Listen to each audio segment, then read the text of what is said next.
अऊज़ु बिल्लाहि मिनश शैतानिर रजीम। बिस्मिल्लाहिर रहमानिर रहीम। रब्बिश्रह ली सदरी वयस्सिर ली अमरी वहलुल उक़दतम मिन लिसानी यफ़क़हू क़ौली। रब्बि ज़िदना इल्मा। अल्लाहुम्मा फ़क़्हिना फ़िद्दीन। अल्लाहुम्मा इन्नी अस्अलुकल फ़हमन नबिय्यिना व हिफ़्ज़ल मुरसलीन वल मुक़र्रबीन। अल्लाहुम्मा सल्लि अला मुहम्मदिन व अला आलि मुहम्मद। अस्सलामु अलैकुम वरहमतुल्लाहि व बरकातुहू। आज हम आयत नंबर 268 और उसके आगे पढ़ेंगे इंशाल्लाह।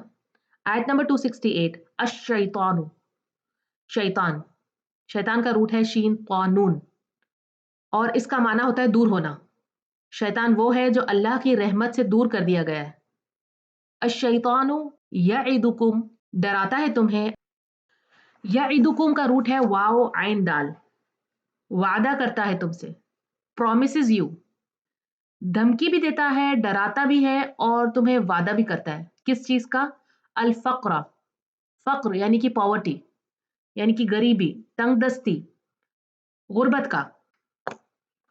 वो यामुरुकुम, और वो हुक्म देता है तुम्हें, बिल फहशाई, बेहयाई का। यामुरुकुम, वो हुक्म देता है तुम्हें, इसमें भी वादा और धमकी दोनों सेंस आते हैं। वो हुक्म देता है तुम्हें डराते हुए और वो यानी धमकी देता है, और प्लस वो वादा भी करता है बिल फहशाई, बेहयाई का। फहशा वो होती है जो खुली बेहयाई, खुली बुराई, ऐसी बुराई जिसका देखना, सुनना, जिसका करना और हर हाल में वो बुरी हो। तो यहाँ कहा जा रहा है कि शैतान ही है वो जो असल में तुम्हें गुर्बत, बैंक्रप्सी का वादा करता है। मान लीजिए एक शख्स आपके पास आता है और वो कहता है कि यहाँ एक अनाथ आश्रम है और इस अनाथ आश्रम में कुछ पैसों की ज़रूरत है, आप जितना दे सकते हैं वो दें। आप अपनी चेकबुक निकालते हैं और आप सोचते हैं चले मैं यहाँ पे 50,000 दे देता हूँ। अब आप 5 लिखते हैं और आप रुक जाते हैं। आप सोचते हैं एक और ज़ीरो लगाता हूँ, एक और ज़ीरो लगाता हूँ और आप रुक जाते हैं। फिर शैतान आ जाता है। आपको बिल्कुल अकाउंटिंग नहीं आती। आप कभी भी नॉर्मली अकाउंटिंग नहीं करते हैं, लेकिन अचानक आपको सारे खर्चे याद आने लग जाते हैं। आपकी इलेक्ट्रिसिटी बिल का खर्चा, आपके इंटरनेट के बिल का खर्चा, आपकी कार इंश्योरेंस, आपकी हेल्थ इंश्योरेंस, आपकी प्रॉपर्टी टैक्स, आपकी मेंटेनेंस, आपकी कोई स्कूल की फीस, बच्चों की टेक्स्ट बुक, बच्चों की ट्यूशन फीस, आपको याद आने लग जाता है कि मेरे बच्चों को अब नए स्कूल ड्रेस की ज़रूरत है, और पूरी लिस्ट दिमाग में चालू हो जाती है। और आप सोचते हैं कि अगर मैं इतने ज़ीरो लगा देता हूँ, तो मेरे सारे प्लान्स का क्या होगा? मेरे सारे खर्चों का क्या होगा? क्या मैं वो सब कुछ मैनेज कर पाऊँगी? फिर आप 50,000 की जगह सिर्फ 5,000 देते हैं। और अब जब आप ग्रोसरी स्टोर में जाते हैं, आपको वीकली ग्रोसरी खरीदनी है। आप अपनी ज़रूरत से कई ज़्यादा सामान वहाँ से खरीद लेते हैं। चॉकलेट्स भी डाल दी और जूसेस भी डाल दिए और बिस्किट्स भी डाल दिए और नमकीन भी डाल दी, और अच्छा ये तो कैलोरी काउंट में कुछ कम है, तो ये मेरी हेल्थ के लिए अच्छा है, तो चलो ये भी डाल देती हूँ। उसके अलावा बच्चों की बिस्किट्स खत्म हो गए हैं और बच्चों के लिए जूसेस खत्म हो गए हैं, और इसकी भी ये भी बच्चों को बहुत अच्छा लगता है, चलो मैं ये भी डाल देती हूँ। वहाँ आपको शैतान कहता है नहीं, नहीं, ये भी ले लो, नहीं, नहीं, वो भी ले लो, इसकी भी ज़रूरत है, और ज़रूरत से ज़्यादा सामान ला के कई बार तो पड़ा रह जाता है और फिर वो खराब होके फेंकने में जाता है। उसके अलावा आप शॉपिंग के लिए गए हैं, एक ड्रेस खरीदने गए, वहाँ से 4 उठाते हैं, जो टैग प्राइस होती है वो पे करते हैं बिना सोचे, और उस समय कोई खर्चे, कोई रिस्पॉन्सिबिलिटी, कोई बजटिंग कुछ याद नहीं आती। घर में इसकी शादी है, उसका फंक्शन है, तो कस्टमाइज़ ड्रेस बनवानी है, ये कपड़ा वहाँ से लाना है और ये ज्वेलरी वहाँ से लानी है, और इस तरह के जूते होने चाहिए और इस तरह के बैग होना चाहिए। किसी चीज़ में आपको कुछ याद नहीं आता, आप आराम से जितना चाहें इतना स्पेंड करते हैं और वहाँ आपको कोई रोकने वाला नहीं होता। शैतान बल्कि आपको एनकरेज कर रहा होता है कि इतना ही नहीं बल्कि 2 ड्रेस होने चाहिए, इतना ही नहीं बल्कि 2 जूते होने चाहिए।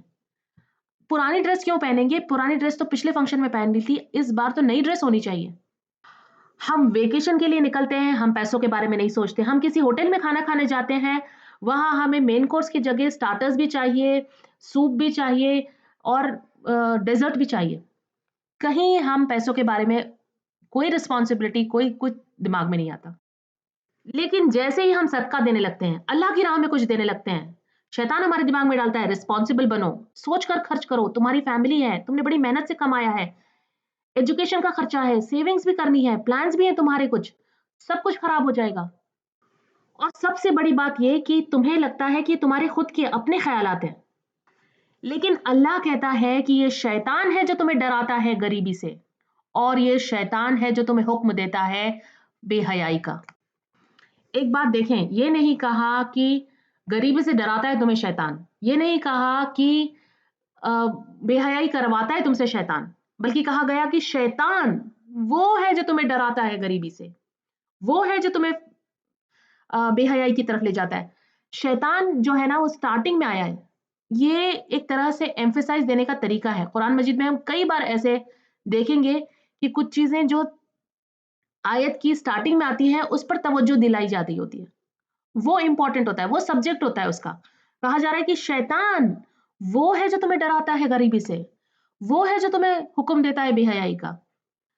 तो आप यहाँ पे एक बात और नोट करें, पिछली कुछ आयतों से हम खर्च करने के बारे में पढ़ रहे थे, अल्लाह की राह में देने के बारे में पढ़ रहे थे, सदका खैरात के बारे में पढ़ रहे थे।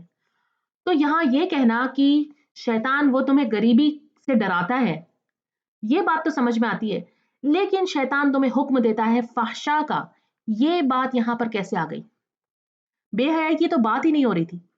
एक और बात नोट करें, पीछे जो हमने सारे एग्ज़ाम्पल्स पढ़े, उनमें जन्नत का ज़िक्र है, बागात का ज़िक्र है, खेती का ज़िक्र है। और आप देखें इंसान का सबसे बड़ा टारगेट जब वो कभी सदका देता है खालिस अल्लाह के लिए, तो उसका मकसद क्या होता है? वो जन्नत जो आखिरत में उसे मिलने वाली है। क्योंकि अगर इसके अलावा और कोई मकसद है तो सारा पैसा ज़ाया हो गया है। तो आप देखें जब वो जन्नत की ख्वाहिश हमारे दिल में नहीं रहती, जब इस दुनिया को जन्नत बनाने की कोशिश हम करने लगते हैं, फिर हमें गुर्बत और बैंक्रप्सी का खौफ आने लगता है। तो हमारी सबसे बड़ी टेम्पटेशन जो है कि आखिरत में हमें जन्नत मिलेगी, वो हमारी कम हो जाती है। फिर कौन सी टेम्पटेशंस रह जाती हैं? दुनिया की रह जाती है। और दुनिया में जो सबसे बुरी चीज़ है वो है फ़ाहशा, बेहयाई। शैतान हमें एक बार में मोमिन से काफ़िर नहीं बना देता। वो हमारे ईमान पे थोड़ा-थोड़ा, धीरे-धीरे, थोड़ा-थोड़ा, धीरे-धीरे करके हमला करता है। एक स्टेप लेते हैं जब हम, तो वो दूसरी स्टेप की तरफ हमें आगे बढ़ाता है। जब हम ओवर स्पेंडिंग पर चले जाते हैं, जब हम ज़रूरत से ज़्यादा खर्च करने लगते हैं, हमारी ज़रूरियात से ज़्यादा हम ख्वाहिशात को तरजीह देने लगते हैं। इसका मुझे ख्वाहिश है और ऐसा मेरा घर हो, ऐसा उसमें डेकोरेशन हो और ऐसे मेरे पास कपड़े हों और लोग देखें तो मुझे देखते रह जाएँ। ये एक-एक स्टेप जब हम आगे बढ़ते रहते हैं, फिर वो फ़हशा की तरफ हमें ले जाता है। फिर हम बेहयाई की तरफ निकल जाते हैं। अल्लाह ने हमें यहाँ 2 चीज़ों से आगाह किया। शैतान 2 काम करेगा, गुर्बत का वादा करता है और बेहयाई का हुक्म देता है। आप देखें, यही है जो बिल्कुल उसने हमारे माँ हव्वा सलामुन अलैहा के साथ किया और हमारे बाप आदम अलैहिस्सलाम के साथ किया। जब वो आदम अलैहिस्सलाम जैसे शख्स के साथ, आदम अलैहिस्सलाम जैसे नबी के साथ, वो हमारे नबी थे, पहले नबी। आप देखें नबी कितने इंटेलिजेंट होते हैं। अगर वो नबी को फिसला सकता है, अगर वो नबी को धोखा दे सकता है, तो फिर हम किस खेत की मूली हैं? हमें बेवकूफ़ बनाना, हमें धोखा देना कितना आसान है उसके लिए। तो हम में से जो शख्स शैतान को कमज़ोर समझता है या शैतान को मामूली समझता है, अपने दुश्मन को मामूली समझना बेवकूफ़ी है। और ख़ास करके शैतान जैसे दुश्मन को, जिसने किसी को नहीं छोड़ा, कोई जिसके हथकंडों से, कोई जिसकी चालों से बच ना सका। और यही 2 काम जिसका ज़िक्र अभी आ रहा है इस आयत में, उसने आदम अलैहिस्सलाम और हव्वा सलामुन अलैहा के साथ किया था। उसने उन्हें फ़क्र से, गुर्बत से, गरीबी से डराया था। उसने उन्हें कहा था कि अगर तुमने ये फल खा लिया, तो तुम जन्नत में परमानेंट रह सकते हो। ये जो पेड़ है, अगर तुमने इससे खा लिया, तो तुम्हें जन्नत में रहने का परमानेंट रेज़िडेंस परमिट मिल जाएगा। अल्लाह तुम्हें ये फल खाने से इसलिए रोकता है, क्योंकि तुम्हें ज़मीन के लिए बनाया गया है और तुम्हें वो ज़मीन में भेजने वाला है। और दूसरी चीज़ जो उसने उनसे करवाई, वो थी बेहयाई। उसने उनकी शर्मगाहें एक-दूसरे के सामने वाज़ेह कर दी। और यही वो चाहता है कि सारी दुनिया के लोगों से करवाए, ताकि अल्लाह की रहमत से सब दूर हो जाएं जैसे कि वो दूर है, ताकि सब के सब उसके साथ जहन्नम के साथी बन जाएं। लेकिन अल्लाह ने तुम्हें जन्नत के लिए बनाया है, तुम्हारा असल ठिकाना जन्नत है, तुम्हारा टारगेट भी जन्नत ही होना चाहिए। जब हमारे दिल से उस जन्नत की ख्वाहिश कम हो जाती है, तब हमारे दिल में यहाँ इस दुनिया की ख्वाहिशात बहुत ज्यादा बढ़ जाती है और फिर तुम सिर्फ इस जिंदगी की फिक्र में रह जाते हो, कंजूस बनते जाते हो और वो स्टेज आ जाती है जहां दुनिया सबसे बेहतरीन लगने लग जाती है। हम सोचने लगते हैं कि बस हम एक ही बार तो जीते हैं, जो कुछ करना है दिल खोल के कर लो। क्योंकि जब ये कहा जाता है कि शैतान तुम्हें गुर्बत का वादा देता है, तो तुम ख्वाहिशात के बारे में नहीं सोच रहे होते, तुम जरूरियात के बारे में सोच रहे होते हो। इंसान ये सोचता है कि मैं बैंकरप्ट हो जाऊंगा, तो वो ये सोचता है कि मैं खाना कैसे अफोर्ड करूंगा, मैं रहना कैसे अफोर्ड करूंगा, मैं दूसरी चीजें कैसे अफोर्ड करूंगा। वो तुम्हें आखिरत के बारे में सोचना छुड़वा देता है और सिर्फ जरूरियात पर फोकस करवाता है। और फिर जैसे ही तुम शैतान को थोड़ी सी स्पेस देते हो, फिर वो अपनी जगह बना लेता है, फिर थोड़ी और जगह बनाता है, फिर थोड़ी और जगह बनाता है और फिर तुम्हारी ख्वाहिशात तुम्हें जरूरियात लगने लगती है। तुम्हें लगता है second mobile phone, second iPhone तो मुझे जरूरी है, एक से काम नहीं हो रहा। लग्जरी कार तो मेरी जरूरत है, ये कार में तो सीट अनकंफर्टेबल है, हम लोग आराम से नहीं बैठ पाते। इतना आलीशान घर और उसके बाहर इतना बड़ा गार्डन और ये सब तो मेरी जरूरत है, इसके बिना तो अब मैं रह नहीं सकती। और इसके बाद वो सिर्फ तुम्हें वादा नहीं करता, वो तुम्हें हुक्म देना शुरू कर देता है। वो तुम्हें गंदगी का आदी बना देता है, जवान लड़कों को पोर्नोग्राफी का आदी बना देता है, वो तुम्हें हराम रिलेशनशिप्स का आदी बना देता है।